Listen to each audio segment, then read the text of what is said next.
1772 সালের 30 মার্চ East India কোম্পানির general Robert Clive House of কমনে একটা বক্তৃতাতেন কইসলা যে বাংলাদেশি জাতি ইতালিগান ইতর নিচ প্রকৃতির লুবি, এরার মধ্যে কোনো ইউনিটি নাই।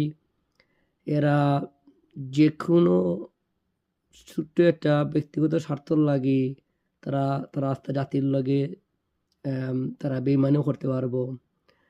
এরার ভিতরে মরালিটি বলতে কিছু নাই। এরা পশুর চেয়েও অদম একটা জাতি।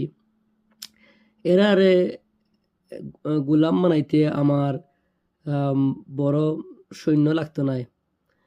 তারারে দিয়েও আমি তারারে ফিটাইতাম পারমু। তারপরে তাই পলাশির যুদ্ধ মাত্র 3000 সৈন্য লইয়া নবাব সিরাজউদ্দৌলার 50,000 কোনো কোনো ঐতিহাসিক বিদে হইন 1 লাখ হইতে পারে সৈন্য তাই ডিফিট করছেন। 3000 সৈন্য মাঝে তান আসলা 700 জন ব্রিটিশ খালি অফিসার আর 2300 জন আসলা বাংলাদেশি গুলাম সৈন্য হল। তাই 100% সঠিক আসলা। আর তাই আমরা ফিটাইছি না, তারা যে আমরা ফিটাইছে ব্রিটিশ ইয়ে রাজত্ব করছে 100% রাইট জিনিস করছে। আমরা যে জাতি আমরা ডিজার্ভ করি না আসলে স্বাধীনতা থাকার আর স্বাধীনতা বুক করার। কারণ স্বাধীনতা মানে কি আমরা জানিও না, বুঝিও না। আমরা গোলাম জাতি, গোলাম আমরা জন্মেছি গোলাম হইয়া গোলামিও করতাম। আর আল্লাহ তারা দিয়ে আমরা ফিটাইছেন। আল্লাহ সূরা তাওবা সূরা মুহাম্মদ বারে বারে আমরারে সতর্ক করে দিরা তথাকথিত মুসলমান যারা দুনিয়াতেও ফিটা খাইবায় আখিরাতেও ফিটা খাইবায়। নোট করেন যেন আমি বলছি তথাকথিত মুসলমান। আমি শুদ্ধ বাংলা জানি না,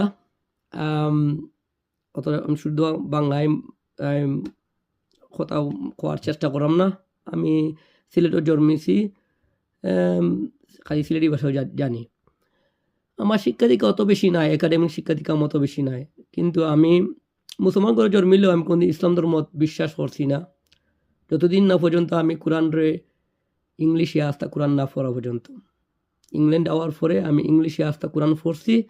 কোরআন পড়ার আগে আমি বাইবেল পড়ছি। আমি খ্রিস্টান হওয়ার একটা সিদ্ধান্ত নিয়েছিলাম, কিন্তু আমি এই সময় খ্রিস্টান ধর্ম সম্বন্ধে আমার কোনো আইডিয়া আসলো না। কিন্তু ইংল্যান্ড আওয়ার পরে এটা আমি বহুত বছর আগের ঘটনা। ইংল্যান্ড আওয়ার পরে আমি যে সময় দেখি তারা দেশটা অত সুন্দরভাবে চলে, আমি মনে করছি বোধহয় তারা বাইবেল অনুসারে চলে। কিন্তু বাইবেল পড়ার পরে আমি দেখছি বাইবেল বুলশিট, ননসেন্স। তারপরে ডক্টর জাকির নায়েক আর উইলিয়াম ক্যাম্বেল একটা ডিবেট দেখার পরে